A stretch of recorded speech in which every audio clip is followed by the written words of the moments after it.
सो hey guys, स्वागत है आप सभी का एक और नई वीडियो में।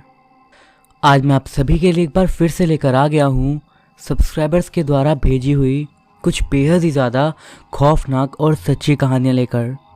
अगर आप मेरे चैनल पर नए हो तो मेक श्योर कि आप इसे सब्सक्राइब करिए।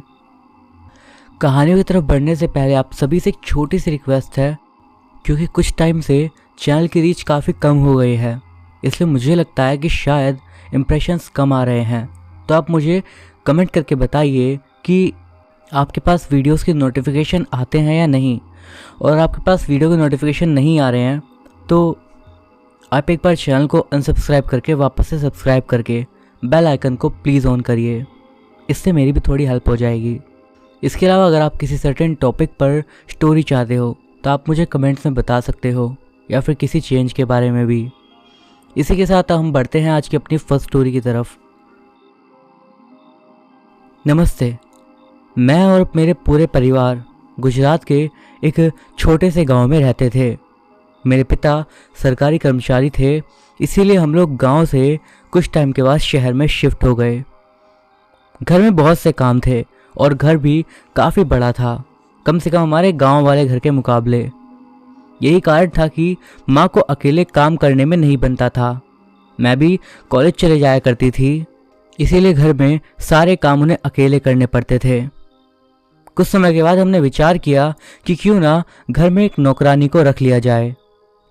कुछ समय तक ढूंढने के बाद हमें एक औरत मिली जो कि हमारे घर का काम करवाने के लिए तैयार हो गई। हमने उन्हें महीने के 2000 रुपये में रख लिया। इसके अलावा उनके पास घर भी नहीं था, तो वो हमारे ही घर में कुछ टाइम तक रहने लगी। दरअसल उस औरत का कहना था कि उसे उसके पति ने घर से निकाल दिया था। कुछ चीज़ें ऐसी थी जो कि मुझे शुरू से ही उनमें अजीब सी लगती थी, जैसे कि उनकी आंखें काफ़ी बड़ी बड़ी सी लगती थी, पता नहीं क्यों। काजल वो काफ़ी ज़्यादा मोटा लगाती थी और हमेशा अलग तरीके से पहनती थी साड़ी। वो जैसे बाकी सब पहनते हैं वैसे नहीं, कुछ अलग तरीके से। और सबसे बड़ी चीज़, वो हमेशा ही अपने पैरों को ढक कर रखती थी। उनके बाल भी काफ़ी लंबे थे। कुछ दिन तो मैं लगातार कॉलेज जाती रही, इसलिए मेरा ध्यान उन पर ज़्यादा नहीं गया। पर किसी वजह से तब मुझे एक हफ्ते की छुट्टी मिली, तो मैं माँ के साथ अब ज़्यादा समय बिताने लगी। मैंने देखा मेरी माँ के व्यवहार में भी थोड़ा सा बदलाव था। जो कि पहले काफ़ी बात करती थी, पर अचानक से कुछ समय से वो कुछ शांत शांत सी रहने लगी थी। मैंने सोचा हो सकता है कि थक जाती होंगी, इसीलिए ऐसा बदलाव हुआ है। मैं पढ़ाई करके अपने हॉल में गई और सोचा कि थोड़ी देर वहीं बैठती हूँ। तब मैंने देखा कि जो हमारी नौकरानी थी वो घर में पोछा लगा रही थी। मेरी नज़र टीवी पर थी, इसलिए मैंने ज़्यादा ध्यान उन पर नहीं दिया और मैं भी अपने कमरे में सोने लग गई। थोड़ी देर के बाद मेरी नज़र पड़ी कि वो अब भी पोछा लगा रही है, पर तब मैंने ध्यान से देखा पोछा वो अपने हाथों से नहीं बल्कि अपने बालों से लगा रही थी। मैंने सोचा कि हो सकता है लंबे बाल ज़मीन पर आ गए हों। मैंने नींद में थोड़ा नज़रअंदाज करा और जब थोड़ी देर के बाद मेरी नींद खुली तो मैं वापस पानी पीने के लिए उठी। हॉल की तरफ एक खिड़की पड़ती थी। जब मैंने निकलते हुए उस खिड़की में से देखा तो मैंने ध्यान से देखा कि वो सच में बालों से ही पोछा लगा रही थी। ये देखकर मुझे थोड़ी सी घबराहट हुई। मैंने सोचा पता नहीं शायद मैं नींद में हूँ या ज़्यादा सोच रही हूँ। मैं बस चुपचाप सीधा जाने लगी। मैंने पहले पानी पिया, तब मैंने देखा कि घर में खाने को कुछ नहीं बना था। उस टाइम पर मुझे भूख लगी थी। मैंने उससे कहा कि मेरे लिए कुछ बना दे। ये बोलकर मैं थोड़ी देर के लिए अपने कमरे के अंदर आई। अभी मुझे आए हुए मुश्किल से 5 मिनट नहीं लगे होंगे कि वो फ़ौरन ही खाना बना के ले आई। मैं हैरान हो गई कि वो थोड़ी देर पहले ही किचन में गई थी, और जब मैंने देखा था तो वहाँ पर खाना नहीं बना था। मैंने सोचा क्या पता फ्रिज में रखा हो और उसने वहाँ से निकाल कर दिया हो। मैं खाना खाकर वापस सो गई। बाद में अब जब मेरी आँख खुली तो मुझे अजीब सी किसी के बड़बड़ाने की आवाज़ आ रही थी। ये आवाज़ ऊपर से आ रही थी। मैं सोच रही थी कि आखिर छत पर इस समय पर कौन होगा और ये आवाज़ किस चीज़ की है। आवाज़ सुनकर मुझे ऐसा लगा कि शायद हो सकता है माँ पूजा कर रही हो, पर जब मैंने समय देखा तो शाम के 4 बज रहे थे। जो कि पूजा करने का कोई समय नहीं होता। मैं हॉल में आकर देखने लगी तो माँ मुझे कहीं नहीं दिखी और ना ही मेरी नौकरानी। मैं सीधा आवाज की दिशा में ऊपर की ओर गई तो जब मैंने देखा कि माँ और नौकरानी दोनों एक दूसरे के आमने सामने बैठे हुए थे और मेरी उन लोगों ने ध्यान नहीं दिया। मैंने ऐसे ही सोचा कि शायद बात कर रहे होंगे और ज़्यादा ध्यान ना दिए हुए नीचे आ गई। नीचे आई तो मुझे गले में थोड़ा अजीब सा लग रहा था। मैंने सोचा नींबू पानी पी लेती हूँ। मैंने फ्रिज खोला, पर जैसे ही मैंने फ्रिज खोल के नींबू निकालने लगी मैंने देखा कि सारे नींबू बिल्कुल लाल पड़े थे। मैंने उन नींबू को वैसे ही फेंक दिया। मुझे थोड़ा अजीब सा लगा। मुझे महसूस होने लगा कि घर में कुछ ना कुछ तो गड़बड़ है। मैंने देखा कि मंदिर में भगवान जी की मूर्ति उल्टी करके रखी हुई थी और घर से आधे से ज़्यादा पूजा का सामान बाहर वाले पैड़ी पर रखा हुआ था। और जब मैंने और ध्यान से देखा तो पाया कि मेरे ही घर में अलग अलग जगहों पर छोटी छोटी चीज़ें पड़ी हुई थी, जैसे कि किसी जगह पर छोटी गुड़िया, कहीं पर बालों का छोटा सा गुच्छा, कहीं पर एक आटे के अंदर कील लगी हुई। ये सब देखकर मैं अंदर से इतना ज़्यादा डर गई कि मुझे समझ में भी नहीं आ रहा था कि ये क्या हो रहा है।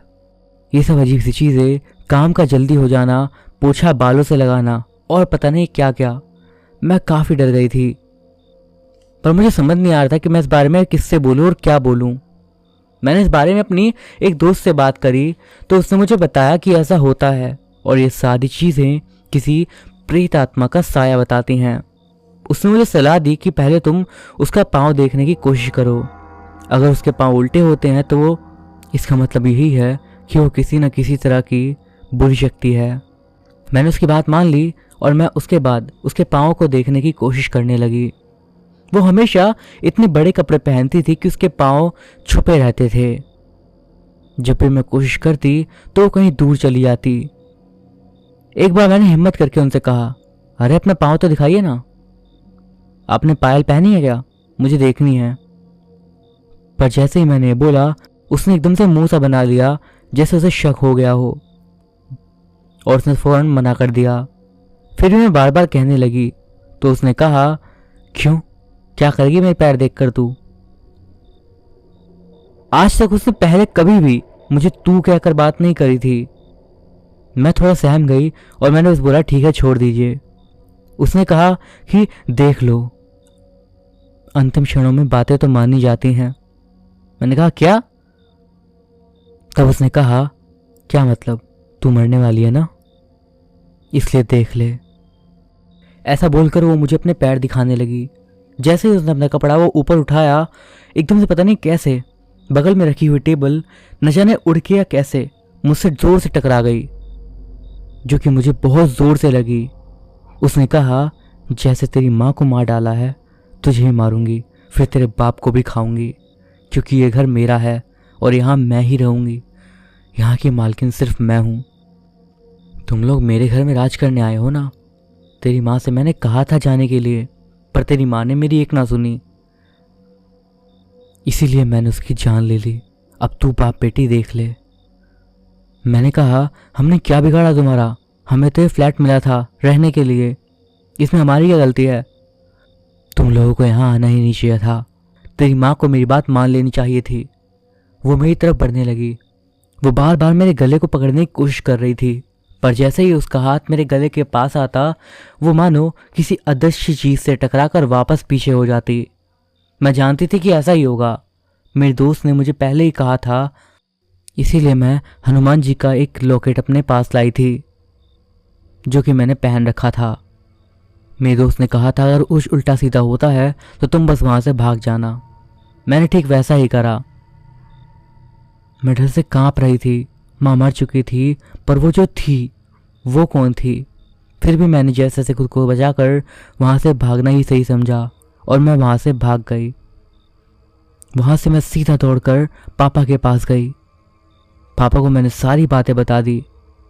पापा को पहले मेरी बात पर यकीन नहीं हुआ, पर जब वो माँ को ढूंढने के लिए घर में इधर उधर गए तो उन्हें माँ कहीं पर भी नहीं मिली।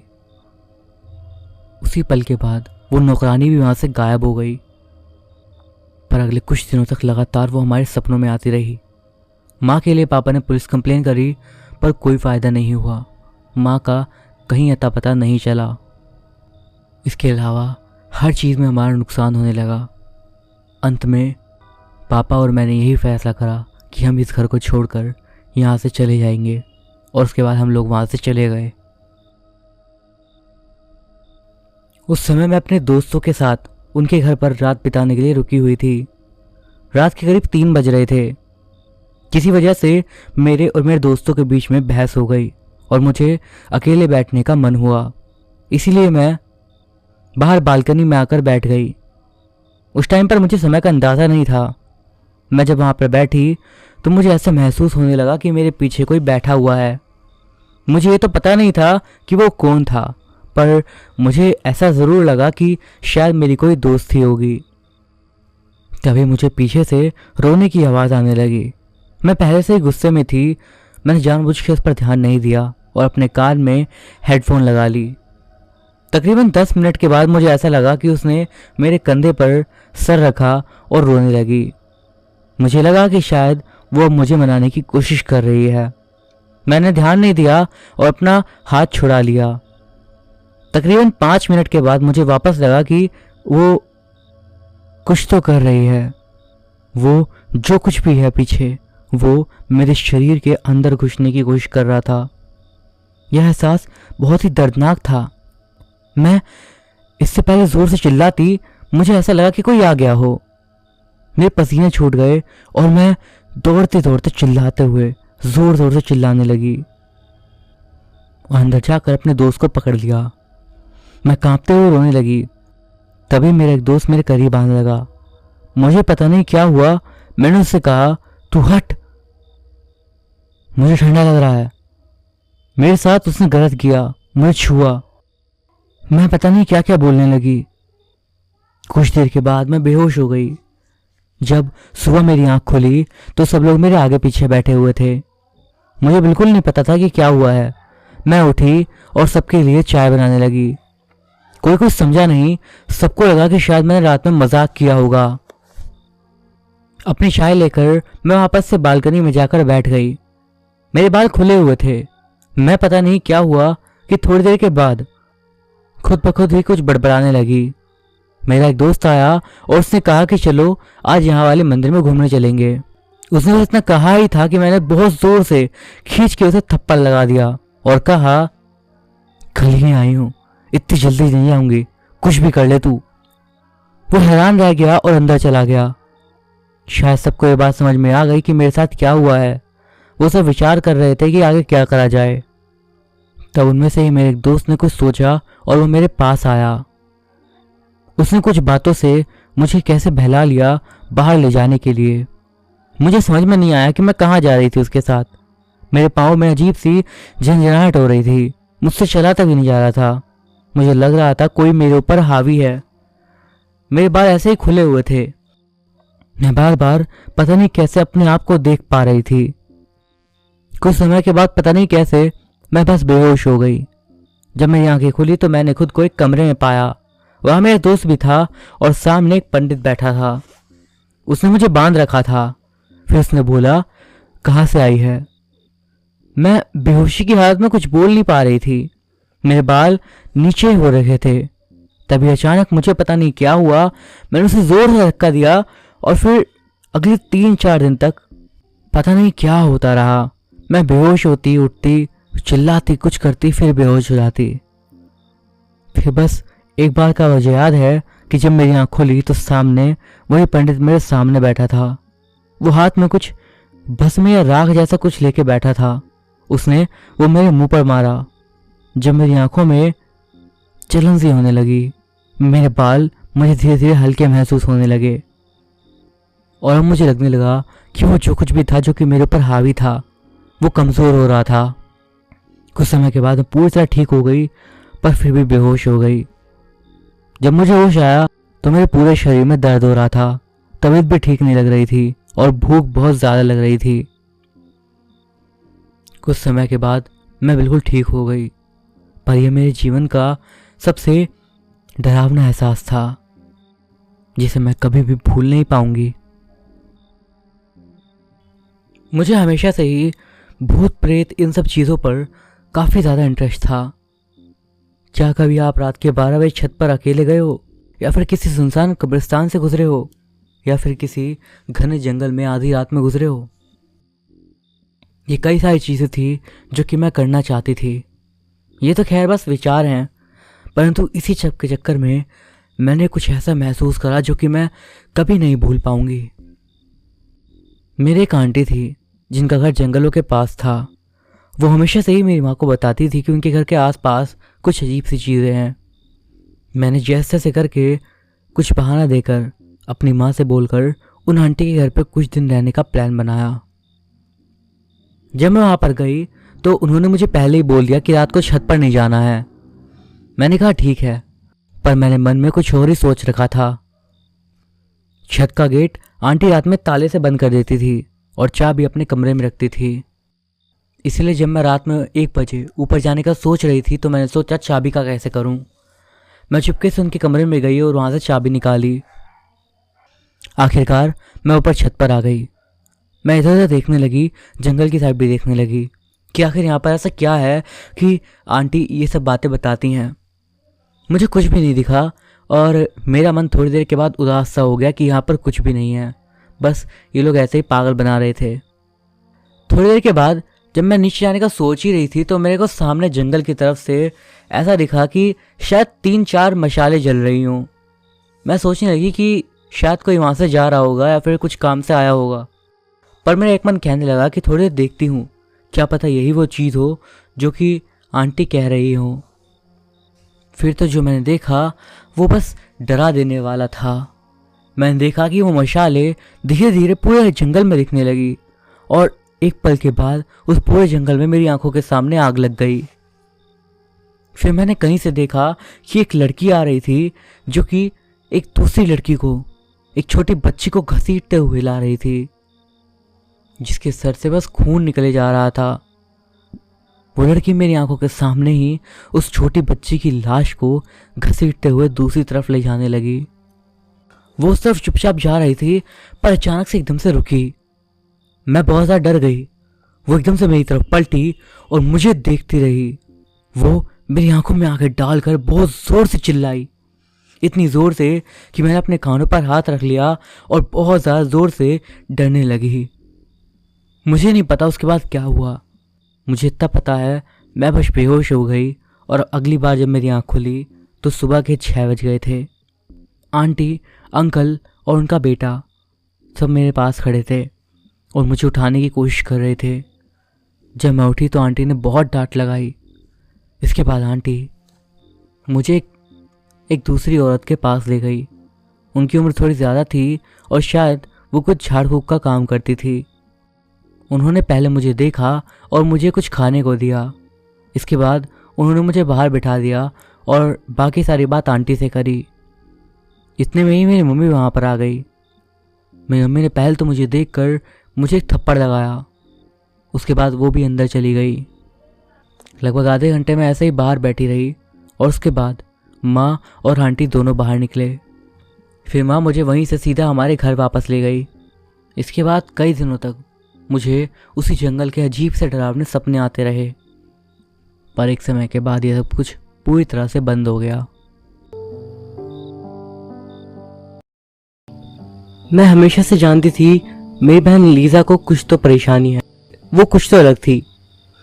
एक शनिवार की दोपहर जब मैं लगभग 10 साल की थी, मेरे मम्मी पापा हमारे दरवाजे से अंदर आए एक छोटी सी लड़की को अपने साथ लेकर। उन्होंने उसका हाथ पकड़ रखा था और उन दोनों के चेहरे पर काफ़ी खिली हुई स्माइल थी, पर वो छोटी बच्ची, उसके चेहरे पर कोई स्माइल नहीं थी। एकदम सुन्न चेहरा था उसका। उम्र उसकी लगभग 4 या 5 साल की लग रही होगी और उसने काफ़ी प्यारी सी पिंक ड्रेस पहन रखी थी और उसने खेल खेल के शायद अपने घुटने गंदे कर लिए थे। इसके अलावा सबसे पहली चीज़ जो मैंने उसको नोटिस करी थी वो थे उसके शूज़। वो गंदे से थे, उसके पैर के साइज के लगभग 3 गुना बड़े। उसके बाद उससे मेरी उस पूरे दिन कोई बात नहीं हुई, ना मम्मी पापा ने करवाई, ना उस दिन, ना उसके अगले दिन और ना ही आने वाले कुछ दिनों में।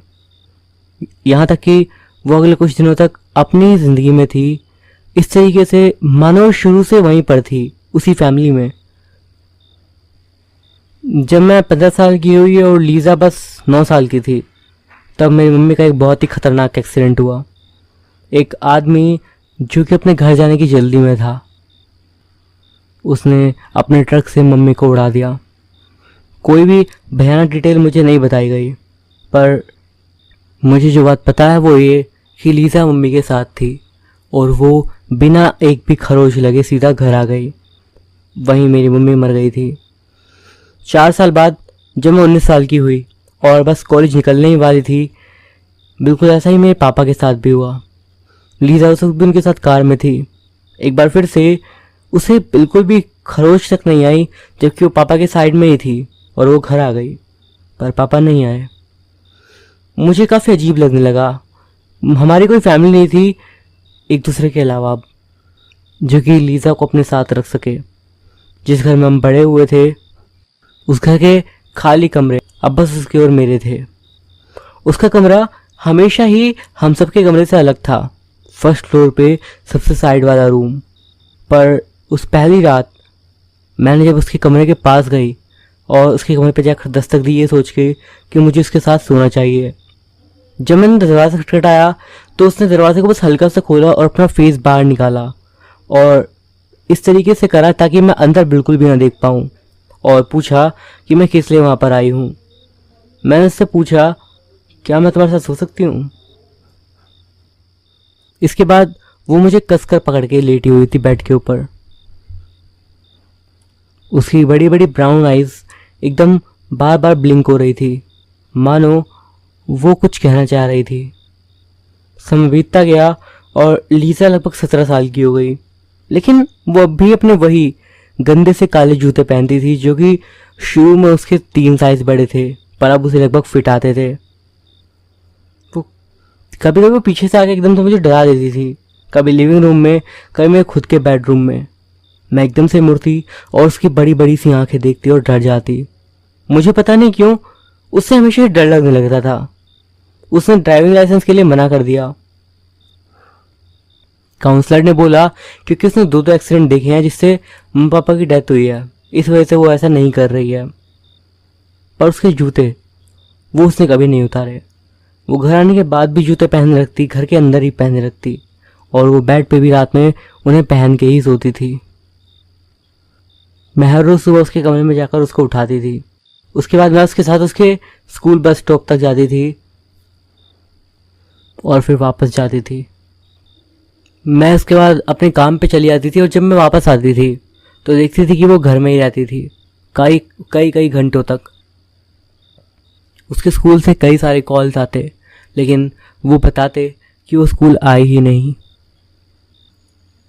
वो पता नहीं क्यों बहुत ही अलग थी मुझसे, मेरी बहन होते हुए भी। सभी लोग यही बात करते थे।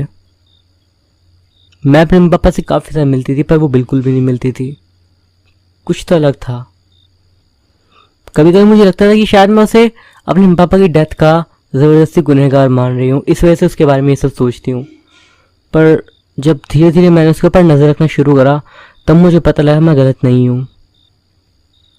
बचपन में लीज़ा हमेशा जब भी कुछ करती थी, कुछ तोड़ती थी, कुछ भी करती थी, तो वो बस मेरा इल्ज़ाम लगा देती थी। वो बस मेरी ओर देखती और अपनी उंगली को मेरी ओर उठा देती। इसके बाद कोई भी किसी से कुछ नहीं पूछता और मुझे मम्मी पापा से डांट सुननी पड़ती थी। जब मेरे मम्मी पापा ने उसके खिलौने के कटे हुए सिर को हमारे पीछे गार्डन के मिट्टी में दबा हुआ पाया, तब उसने एक बार फिर से मेरी ओर इशारा करा और वो बस रोने लगी। मुझे नहीं पता, पर मैं क्यों हमेशा उससे डरती रहती थी। कुछ तो उसमें अलग लगता था मुझे। पर आज कुछ अलग था। मैंने लीज़ा को नहीं बताया, बिल्कुल नॉर्मल रखा हर एक चीज़ को। दरवाजे पे दस्तक दी, उसको खाना दिया और उसके बाद उसे बस स्टॉप तक छोड़ने गई। कुछ देर तक मैंने वेट करा और उसके बाद मैं उसके कमरे में गई। दरवाज़ा बंद था और मैं अब ड्रॉर्स के पास जाकर ढूंढने लगी हमारी पुरानी मास्टर की, जो कि मेरे पेरेंट्स के पास थी। अब एक अजीब चीज़ जो मुझे थोड़ी देर बाद मिली वो ये कि मुझे लीज़ा का एक बर्थ सर्टिफिकेट मिला। मुझे लगा मेरे पास जो है वही उसका असली सर्टिफिकेट है, पर अब लगता है नहीं, अब ये वाला असली उसका सर्टिफिकेट है। इस पर राइट साइड में जो जगह जिसमें पेरेंट्स का नाम आता है वो खाली है और डेट भी अलग है। इसके मुताबिक लीसा 10 साल पहले पैदा हुई थी उस डेट के, जो कि अभी वाले बर्थ सर्टिफिकेट में है। पर आखिरकार मुझे चाबी मिल गई थी। मैं इसके बाद उसके रूम में चली गई। उसके रूम में मैं जैसे ही गई, एक अजीब सी गंदी बदबू आ रही थी। उसके कमरे में अभी भी वही बेडशीट थी जो कि वो शुरू से यूज़ कर रही थी, बचपन से। मुझे याद है मैं कई बार मम्मी के साथ उसके कमरे में आती थी, देखती थी कि वो गंदी रहती थी। मम्मी जब तक थी तब तक वो धोती भी थी, लेकिन उसके बाद वो कभी शायद उसने धोई भी नहीं थी। मुझे नहीं पता था कि वो ऐसा कर रही है। इसके अलावा उसके कमरे में हर तरफ बस खाने के रैपर्स पड़े हुए थे जो कि काफ़ी अजीब से थे, और दूसरे साइड रूम के काफ़ी अजीब था। हर तरफ बस ड्राइंग बनी हुई थी, हर तरफ, दीवार के ऊपर, ज़मीन पर, छत पर, सीलिंग पर, हर जगह पर काफ़ी अजीब तरीके की डरावनी सी इमेज थी, जिसमें कार के एक्सीडेंट या फिर कटे फटे लोगों की ड्राइंग बना रखी थी उसने, और सबके चेहरे एकदम काफ़ी ज़्यादा बिगड़े हुए से दिख रहे थे। इसके अलावा उसके पास मम्मी पापा और मेरी फ़ोटो भी थी, पर उस फोटो में उसने खून निकाल रखा था, काफ़ी ज़्यादा रेड रंग का कुछ डाल रखा था, और मेरे फेस को आधा काट रखा था। मम्मी पापा के फेस को भी काफ़ी ज़्यादा ऐसा कर रखा था कि वो बहुत ज़्यादा डरावने से लग रहे थे। एक और चीज़ जो कि हर फोटो के नीचे मैंने देखी, वो ये कि हर फोटो के नीचे उसने उल्टे उल्टे पैर बना रखे थे हम लोगों के, जैसे कि मानो हमारे पैर उल्टे हों। इसके बाद मैं उसकी अलमीरा की तरफ बढ़ गई, और उस टाइम पर मुझे पता लगा कि वो सड़ी हुई बदबू कहाँ से आ रही थी, और मैं शायद इस बारे में बता भी नहीं पाऊंगी। आखिरकार मैंने ज़मीन की तरफ पास से देखा, और तब मैंने देखा ज़मीन पर उसने काफ़ी अजीब चीज़ें कर रखी हैं, जैसे कि ड्राइंग में उसने अजीब से षटकोण बना रखे हैं, और मोमबत्ती और नमक वहाँ पर काफ़ी सारा पड़ा हुआ था। वो आ गई है, वो घर जल्दी आ गई है। अभी तो बस 11 बजे हैं, उसे घर नहीं आना चाहिए था, लगभग अगले 4 घंटे तक नहीं आना चाहिए था। मुझे मेन गेट खुलने की आवाज़ आई है, और मैं अभी यहाँ पर छुपी हुई हूँ। ज़्यादातर तो चुपचाप आती है, पर इस टाइम पर वो काफ़ी भारी कदमों के साथ ऊपर आ रही है। काफ़ी तेज़ तेज़ धप धप की आवाज़ सीढ़ियों से आ रही है। मुझे नहीं पता मैं क्या करना चाहती हूँ, मुझे नहीं पता मैं क्या करूँ। मैं इस जगह कई घंटों से बंद हूँ, मेरा फ़ोन बस बंद होने वाला है, और अब मैं पता नहीं क्यों पर किसी को भी कॉल नहीं कर पा रही हूँ। बाहर अंधेरा हो गया है, बाहर पता नहीं वो लीज़ा ही है फिर कौन। वो लगातार सबसे ऊपर आ ही जा रहा है, क्योंकि उसके पैरों की आवाज़ बस आ रही है, लेकिन वो कमरे तक नहीं आ पा रहा। अब मैं सोच रही हूँ कि शायद खिड़की से बाहर ही कूद जाऊँ, जो कि लगभग 40 फीट ऊपर है, और नीचे कंक्रीट की सड़क। अगर मैं जिंदा बच जाती हूँ, आगे क्या होता है बताऊंगी।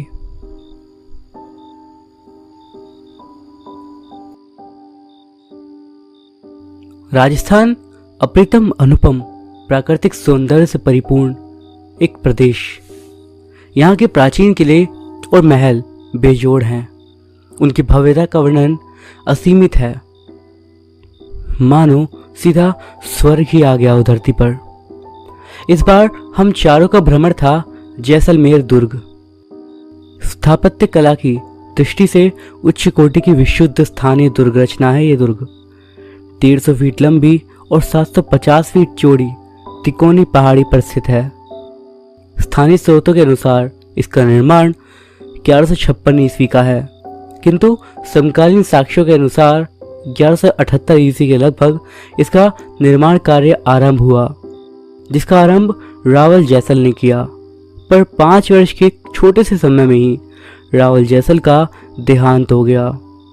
इसके उपरांत उसके उत्तराधिकारी शालिवाहन ने निर्माण कार्य जारी रखकर दुर्ग को मूर्त का रूप दिया, जो आज भी एक प्रहरी की तरह सिर उठाए सैलानियों का आकृष्ट कर रहा है। बहुत आनंद विभोर हो उठे हम विशुद्ध राजस्थानी कला को देखकर। मुगलों की कला से एकदम अछूता, संपूर्ण हिंदुत्व से परिपूर्ण। यहाँ ऊंचे ऊंचे सुंदर महल हैं, मंदिर हैं, प्रशासक और जनसाधारण के निवास हेतु मकान बने हुए हैं। भोले भाले राजस्थानी। वहाँ पर हमारी शुरू हुई आवभगत विशुद्ध राजस्थानी संस्कृति। आते समय हमने देखा कि दूर से ही यह सोने के मुकुट की तरह चमक रहा था, क्योंकि ये पीले बलुआ पत्थरों से बना हुआ था। थार के रेतीले समुद्र में एक स्वर्णिम कल्पना। और अब हम आ गए हैं किले के भीतर, महल और इमारतों को देखने। पीले सैंडस्टोन पर नक्काशियां नजरे हटने का नाम ही नहीं ले रही थी। पत्थरों में विविध बेलबूटे, जालियां, गवाक्ष। गजब गजब। किले के अंदर खूबसूरत जैन मंदिर। इनकी मूर्तियां पौराणिक गाथा सुनाती हैं। ऐसा लगता है ये मंदिर 12वीं से 15वीं शताब्दी के बीच में बने हुए हैं। हम इस अलौकिकता में 4 दिनों तक डूबते रहे और घूमते रहे, लेकिन आखिर वापसी भी तो करनी थी। अब हम चल दिए वापस अपने शहर जोधपुर की ओर। करीब 292 किलोमीटर की दूरी हमें अपनी कार से ही तय करनी थी।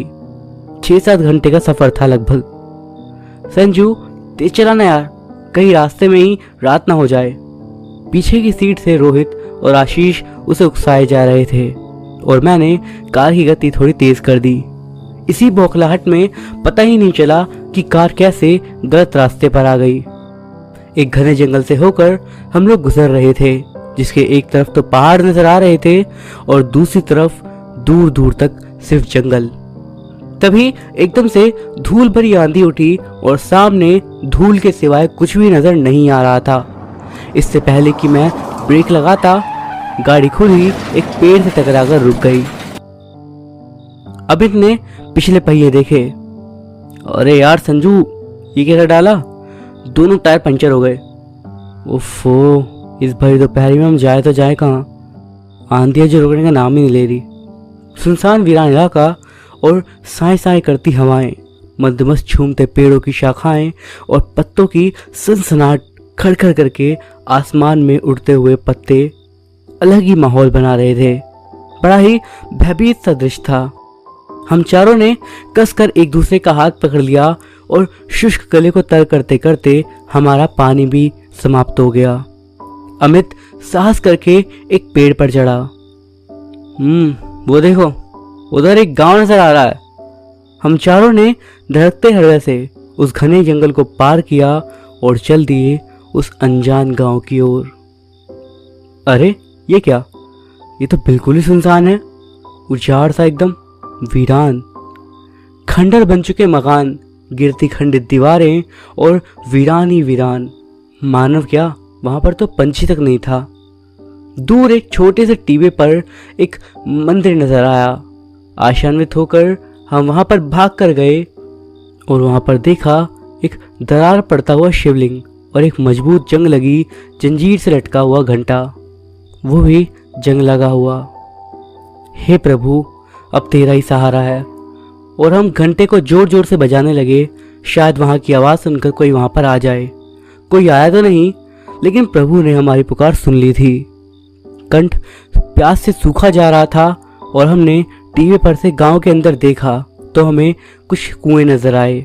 हम भागकर पानी की आशा में वहां पर पहुंचे, लेकिन ये क्या, जब भी हम किसी कुएं के मुंह में झांकते तब उसमें से हमें काफी तेज चीख सुनाई देती।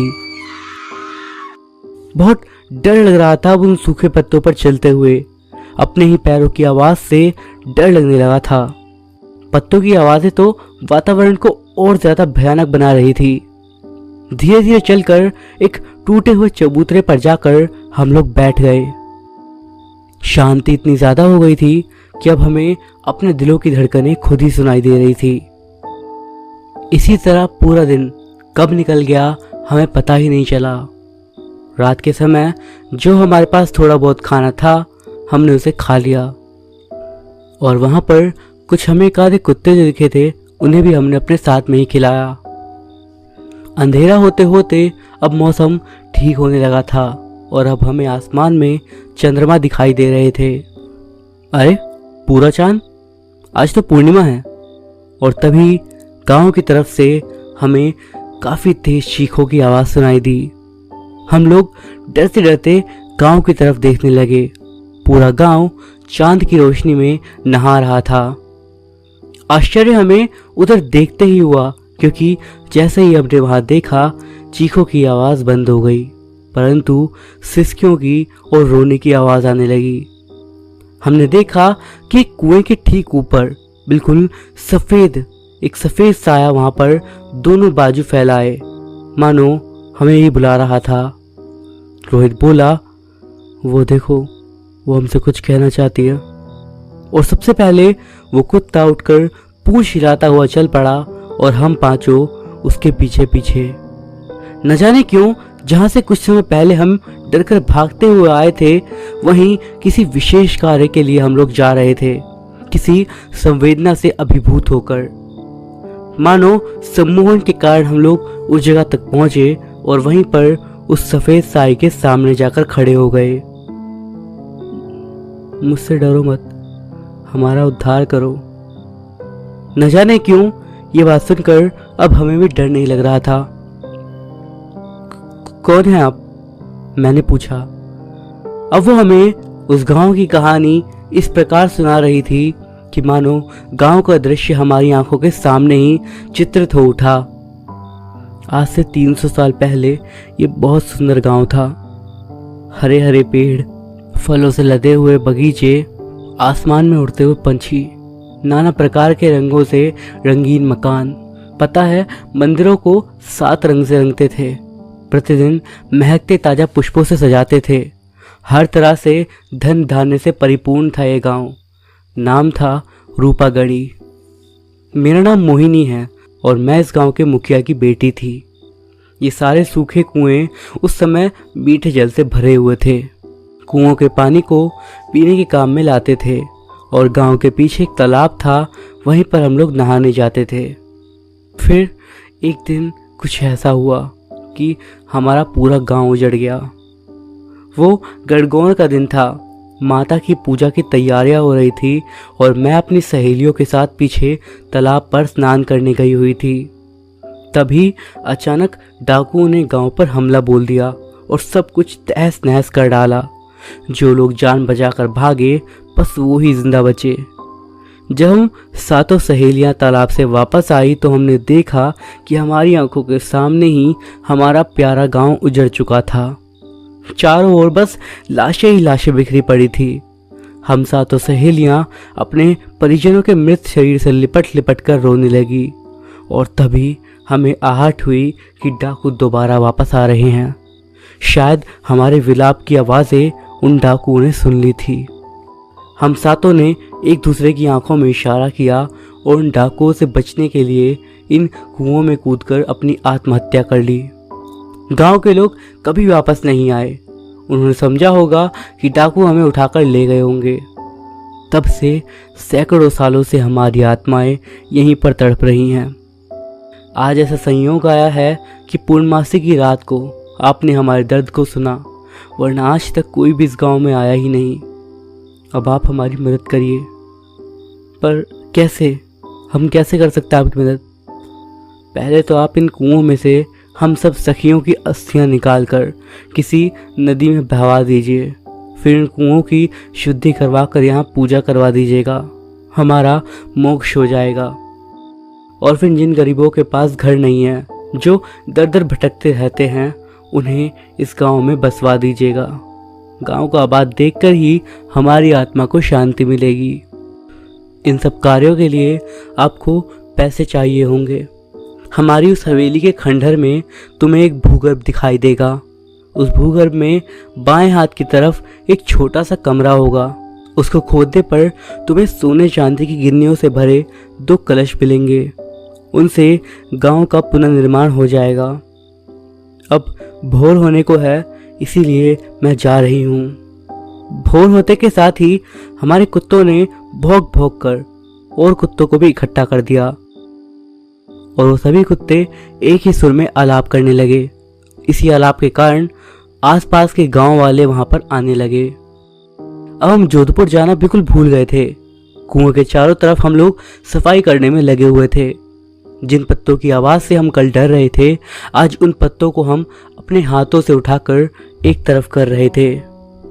जैसा जैसा हमसे कहा गया हमने ठीक वैसा ही करा और सबके बाद हमें एक आंतरिक शांति की अनुभूति हुई। एक ऐसी शांति जिसका मैं शब्दों में बखान नहीं कर सकता। इसी के साथ हम बढ़ते हैं आज की अपनी आखिरी घटना की ओर और ये घटना हमें बताई है मनीषा ने। आइए आगे की घटना को उन्हीं के शब्दों में जानते हैं। मेरा नाम मनीषा है और मैं जबलपुर से हूँ। अभी मेरी उम्र लगभग 35 साल है और जो घटना मैं आपको बता रही हूँ ये आज से लगभग 8 साल पहले की है। दरअसल उस समय पर मेरी शादी को 2 साल हुए थे और मैं उस टाइम पर फर्स्ट टाइम प्रेग्नेंट थी। दरअसल मैं आपको अपने गांव के बारे में जहाँ से मैं आई थी कुछ बताना चाहती हूँ।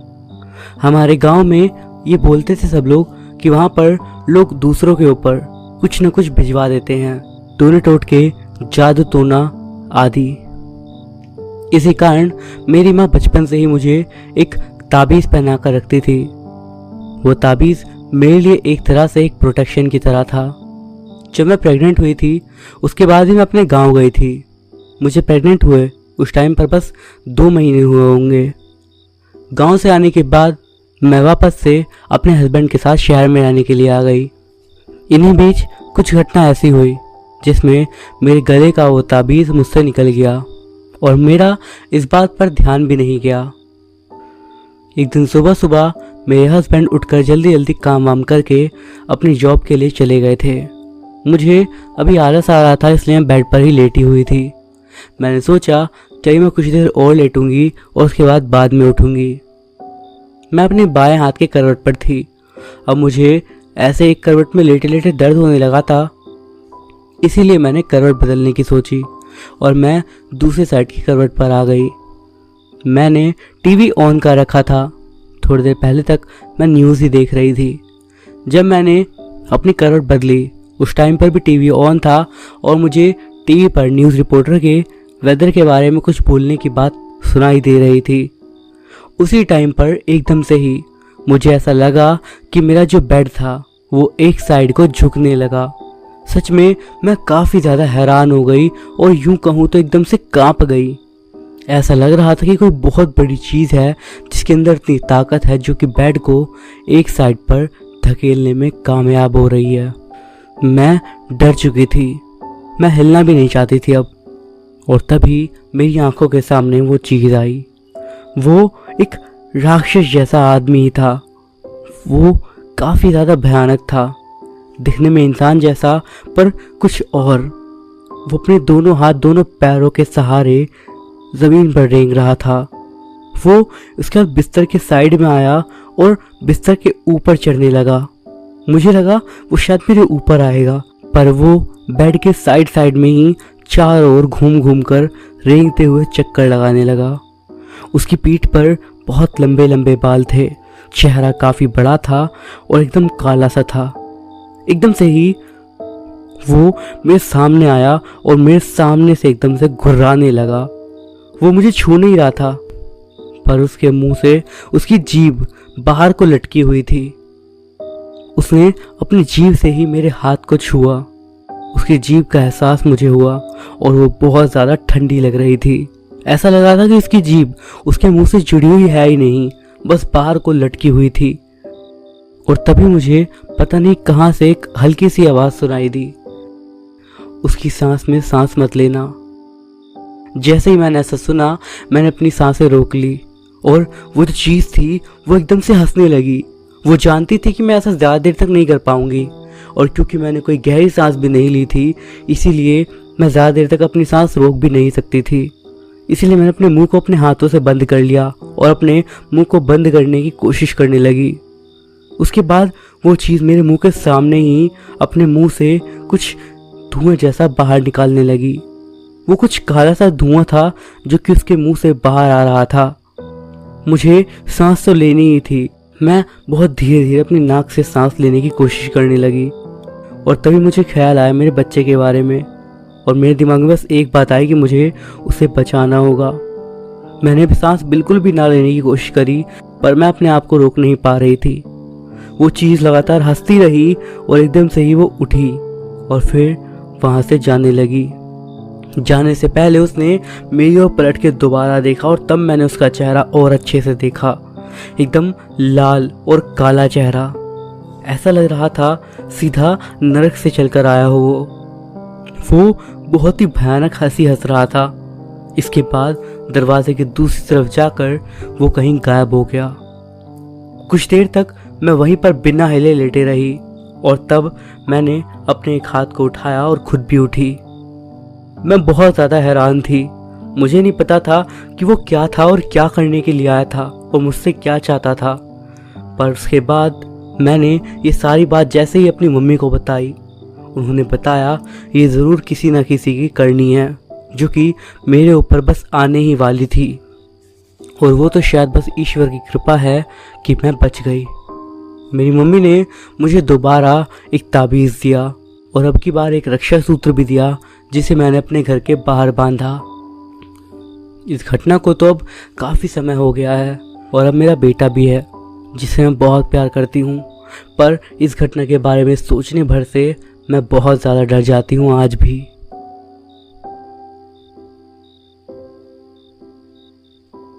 तो दोस्तों, ये थी हमारी आज की कहानियाँ।